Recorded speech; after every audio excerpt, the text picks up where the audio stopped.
Hi everyone, how's everyone going? All good? Are you here for this session? Alright. So we're running a little bit out of scheduled time.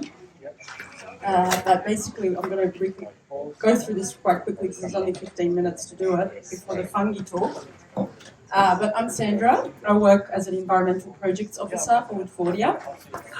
So basically we've got this project called BioDiscovery project happening, sponsored by Queensland government, and we basically run it through iNaturalist as a data collection system to get all the data based on biodiversity that we have for Woodfordia. And basically, as I said, Queensland government has given us a grant to do this. So that's really, I'm grateful for that. And on iNaturalist, if you haven't heard of, has anyone heard of iNaturalist?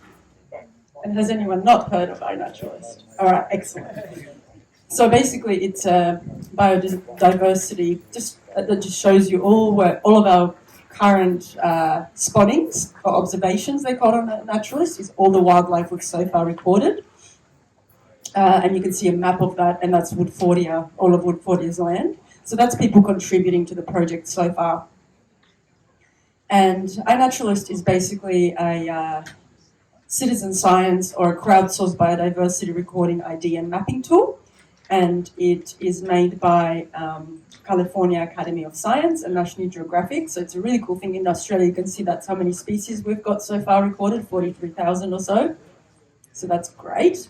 And what it does is really connects you to nature. That was the whole idea behind it, first of all. But then they realized, oh, it's really actually a really great tool for research as well. Like what's still alive, what's missing, what happens a few years from now if you've got a recording of something now as to 2 years from now, for example, does that species still exist? So all of that sort of info can be, extrapolated from iNaturalist. So between the years of 13 and 21, over 100 publications have been made based on this data. So if you have a device, a phone or a tablet or whatever, you can download it either from App Store for iPhones or Google Play. So how does it work? You take a photo, so that's called an observation. You put it up on iNaturalist, and you make an account first, of course, and discuss. People will then start maybe you can guess what it is, or you might know already what it is, or you can get a drop-down menu that looks like what you found. So you can click on that, and then people will get interested in it because normally there are people that are really excited about new things coming up all the time, and they'll try to ID it. So you'll get pretty fair chance that you'll get an idea on what you found.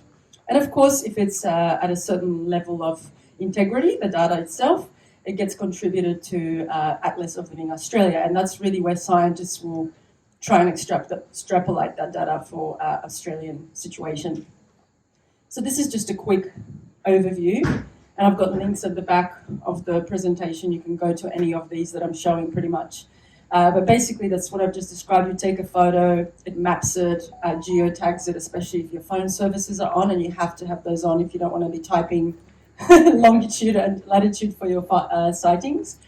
And basically, any evidence just means either an observation like a photo, or it could be a scat even of an animal, or a feather. So anything, or sound, or even if you have not made a record of anything, but you could hear a bird and you know what it is, you can literally type it in as a one without data, but still the node is there. So it's a quite amazing diversity of what you can do with it. So to do it, you sign up. It goes through your email. You don't have to have anything like, I'm not bugged by my one. Like I just have everything turned off, and I only use it when I use it. So you don't get like all these notifications and stuff because we're just inundated with apps. So it's quite a nice low-key thing that sits there in the background if you want to take a photo of something and submit it. But basically, you sign up to the project. It allows you to do all these kinds of things with it as a result of that sign up, but you can choose all your settings, of course. But it's really important that you do have location services for both your camera and iNaturalist, and that's in your security settings, because without it, that data doesn't have where it was found, and that's the whole point of it. of it going through iNaturalist is to map it, like where is this species found? So you get access permissions, and like for example for your photo library, so you can have an existing image from say 2 weeks ago, and you can upload that, and it accesses your camera as well, so you can take it straight through the app, or have an existing image uploaded, and location. So far in Australia we've got about 40,000 observers, 40,000 people are using the app. It'd be great to have some more. So then you tap to make an observation. So usually it's like a tick, or it prompts you. It's a plus sign on an observe icon. So you can take a pic with it through the camera service that's connected to your iNaturalist app, or once again through your own phone camera. And then you can upload the media. It could be no media, as I said earlier, or take a photo or choose an image. And then you record the sound, as we can do sound recording as well. And choose it or make one on the spot.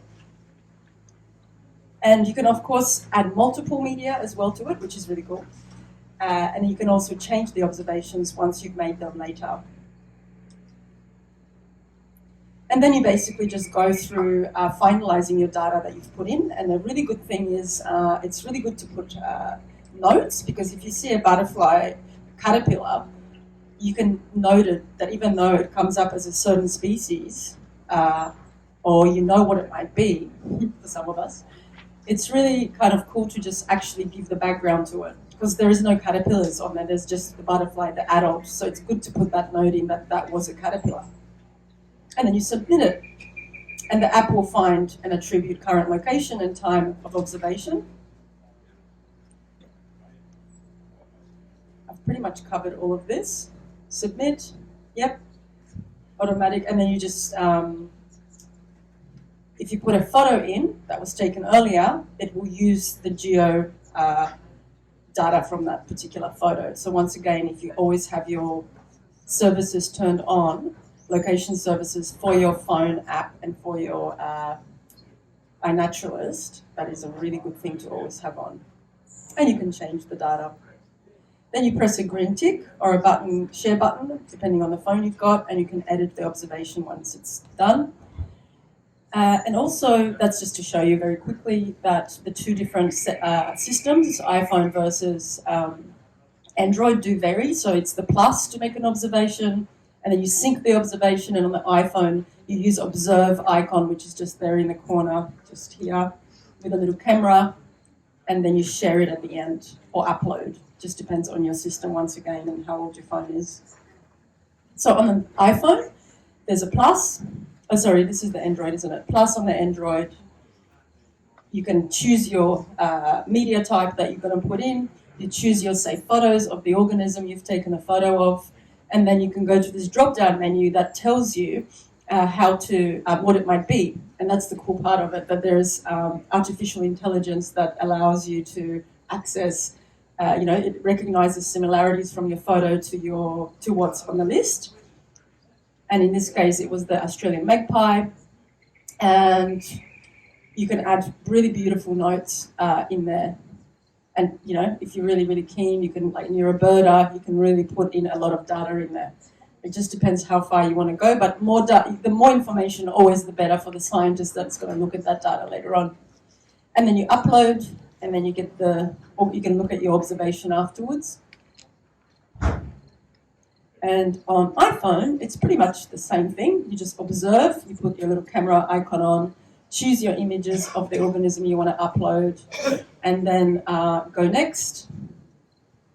And once again, drop-down menu, because it suggests what you might have seen, and you can choose whatever you see fit as the most appropriate image that resembles yours. And people just, if it's wrong, it doesn't matter. As long as you've got something in there, actually is a really good thing to do. And then you can share it, and then it just uploads.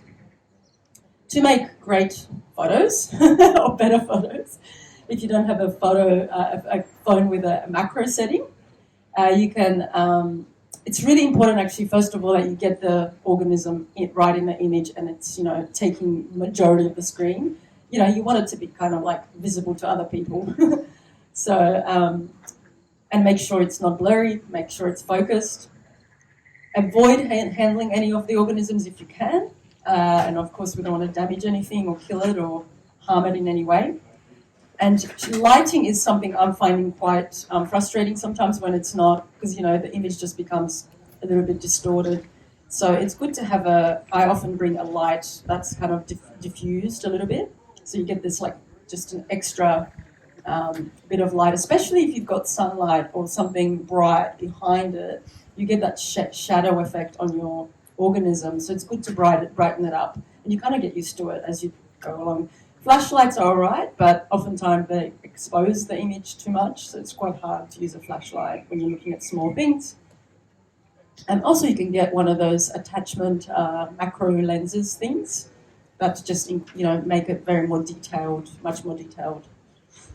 When you take photos, you take several of them, and that's a good thing because the features vary depending whether it's the back of the organism, the side. With fungi, for example, you've got to do the underside as well. So in this case, I just did a beetle picture of different, just to try and do several images is good always. Sometimes you're not even focused on the first one or it's too far away. So it's good to really get into that organism when you want to photograph it well. But of course, you don't have to be good at it and it doesn't have to be that way. I'm just saying these are tips that you can use. When you photograph leaves or fruits or flowers for plants, you try to get much of that as possible. So flowers, for example, when a plant is in flower, it's a really good feature, easy to identify, rather than just a tree in the distance. So the leaf shape is important. And for small, difficult to focus on objects, it's good to have a background. So if you have a little spider hanging out in the web, it's really difficult to focus on. So if you put something in the back, like your hand or a leaf or something, your phone will automatically pick up that there's an object in there, and that's a really good tip. Like in this beautiful image where you can see the thorns because there's a hand behind it, even though the stem is quite thin. And of course, you don't want to be submitting really blurry images or things that are really, really far away because no one can see what you put in there. And notes, as I said earlier, are very, very important to add. And often don't do it if it's just like if you can, in a drop-down menu, if you can see what it is, already it's coming up with the suggestions. And unless it's something like, let's say, a fungi growing on a particular tree, for example, that's still alive, you want to kind of maybe find out what the tree is. So it's good to sort of cross-reference between the two, because iNaturalist won't do that naturally. iNaturalist doing it naturally. So what's missing still is this, collaboration of where we're looking at the ecological picture, where you've got what's the insect eating, for example. We're not looking at that, and that's really important because we want to know why that species of insect is there and how what its relationship is to the plant. So one of the things we could do is take a photo of the plant, take a photo of the insect, and then submit both and try to get both ID'd. And then you've got a story starting to happen, and we're starting to understand the whole picture, ecological view, rather than just like, I found this cool creature, but why is it there?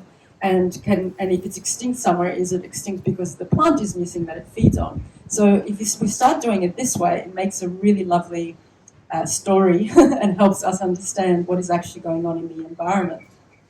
So we can photograph also things like weeds, which are really good to photograph because we know and submit, because we then look at distributions, where they go, are they moving, are they staying put? So all of that, any data, any biological data is worth recording. So if your hand is in a photo, don't worry, because you might have used it as a background.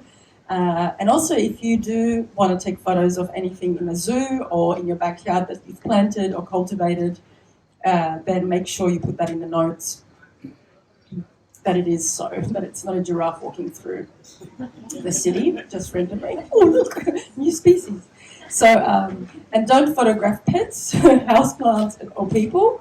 And don't upload also other people's observations for all kinds of reasons. I have done that in the past, where someone's taken a photo and they took it here, and I really wanted to submit this moth. So I went to the place where he took the photo, and he gave me the photo, and I uploaded it just because we wanted I really wanted that observation to be put through. And you can write that in the notes that this photo was taken by someone else, but I mean, from a naturalist perspective, no one cares. But obviously, if you just take someone else's photo off online and just like submit it, not a good thing to do. So this is pretty much it, but I will go into the fungi presentation if anyone wanted to stay. But these are the resources of everything we've put in the presentation. Basically, maybe take a pic of it, but really, the getting started guides, if you just look at video tutorials, very simple 1-minute videos are on there. It's really nice, nicely done. There's so much resources on this. Just look up iNaturalist and you can just go down the rabbit hole, but really how to use it is the most important thing. And it's fun because once you start seeing that when you've posted something and then people are actively engaging it, and we don't know, you don't know where they're from, but the whole idea of a community effort to get things identified is just something so great. And it really shows sort of the power of being a citizen scientist. Because citizen science is something we need to do, because when you have just one person looking for something as like scientists interested in something, they can only get so many sightings, say if that organism is across Australia. If you have a whole army of people doing that, imagine the power and the potential of what we can discover. New species are constantly being discovered, extinctions or things that have been extinct or thought to be extinct are coming up. For example, distribution of species, climate is changing, fires, pre-fire, post-fire, what survives, what doesn't, what grows back, what regenerates, all of that is there at our fingertips when we start engaging this really cool little app that someone's made for us. Any questions? Yep. Should we be just uploading to ourselves or to the Woodford project? Good question. So because remember at the beginning I showed you a map? Oh, what did I just do? So that map is a project based on location. So basically, it's because I designated the area, automatically when you take a photo of anything during Bushtime or when you're here during other events or whatever, it will automatically go there because it's geotagged. So you don't have to specify it? No. Okay. Some projects are based on specific requirements, like fungi map, for example. So if I take a photo of a fungi and I put it through iNaturalist app, it doesn't go to the project. I have to choose the project. Okay. Yeah, because it's structured differently in how they designed the project. So this one's really simple because basically anything within that area automatically goes to the project. So it goes to your own page, like your iNaturalist account page, which you can find type it in, look for yourself, and you'll have a page basically with all your findings, observations. But if you go to the project side as well, it will go in there as well. So that's cool. So you can look up everything people have taken during Bushtime and what organisms have been found. So last year we had someone who had a little sugar glider live on their tent, between the tent and the canopy of the tent or the fly. And they took a photo of that, and I found that later. I was like, oh my gosh, look how cute someone lived with a little... And they wrote a little cute note about, the organism, the sugar glider living on their tent with them. So that was sweet. So, you might have things like that happen, and that's lovely to then reflect back, just have that community engagement. So I really encourage you to have a go, even if you just use it for Bushtime and you think it's not for you. But it's, it is very nice to just, even if you never look at it and you don't care where it gets to, as in who's identified or whatever, that piece of data is then there for generations to come. And as species are becoming extinct, we need to know what has been here, because that is a really important piece of info. Like, we always want to know, like, what happened, millions of years ago, the dinosaurs and stuff. So I'm sure as time progresses, and what will come back, from the post-apocalyptic era. I just think it's cool. And, by then we might not even... We might lose... we might lose data and technology as well. So I don't know. I'm just, but it's still worth it. It's a really cool piece of technology. So I do encourage you to play. Sandra, can I have another question? Yeah. Sorry, if you go into projects and you go nearby, Woodfordia BioDiscovery doesn't show up, so is that something that you just have to search for? If Yes. you want to look at that map? Yep. You can do it even though you're not a scientist, you can look at the Yes, map? yes. This is Okay. completely for Okay, anyone cool. to use. There's no like who you are or anything like Okay, that. Literally, cool. we So all just- have the same access. But even though So it's if not you type nearby- in Woodfordias, Yeah. exactly how it is, it should come up. Okay. I did have trouble finding it actually because there's a few other similar projects up there, and it's kind of. Yeah. But yeah, and then that will show you all the sightings that have been so far submitted through iNaturalist and that have gone through that tagged area into that. Yeah. So especially on the computer, it's really cool, and you can actually, if you've got like millions of photos like I do, and I don't do it through my phone because I don't have time to do all of Bushtime sightings and put them up. We basically you can upload them in bulk. So that's a cool thing as well. Like I go online and then I upload my photos in chunks, and then I just go through the little things that I showed you, like, what organism was that, and just try it. So you can really do it in bulk, and you can drag and drop photos, multiple photos of the same thing into the one photo. So there's all these little tricks you can learn, and it's a really amazing guide, because CSIRO has recently published a publication on iNaturalist value, or especially in Australia, because it's still very new in Australia, and where it could be headed scientifically, like how important this data is and what can be done with it in the future. And this really cool dude, he does like a lot of how to use iNaturalist. He's at University of New South Wales. I keep forgetting his name. Thomas Messiglio. Yes, and he's really, really cool. If you look him up or like just look up videos for iNaturalist on YouTube, you'll find him.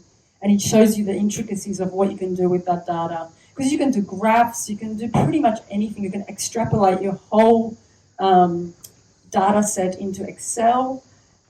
You can do so much with it. It's becoming better because people are just continually contributing to the app to make it better and better and more, to get it more useful for scientific and interactive purposes within the community.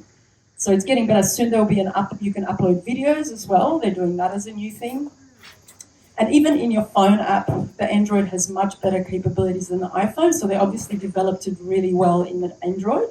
So you can put multiple images in an Android, like data from like lots of, like a data set from a walk, let's say, and you can upload that through Android. But I can't do that on iPhone, so I have to go to the website if I want to do that, which is fine.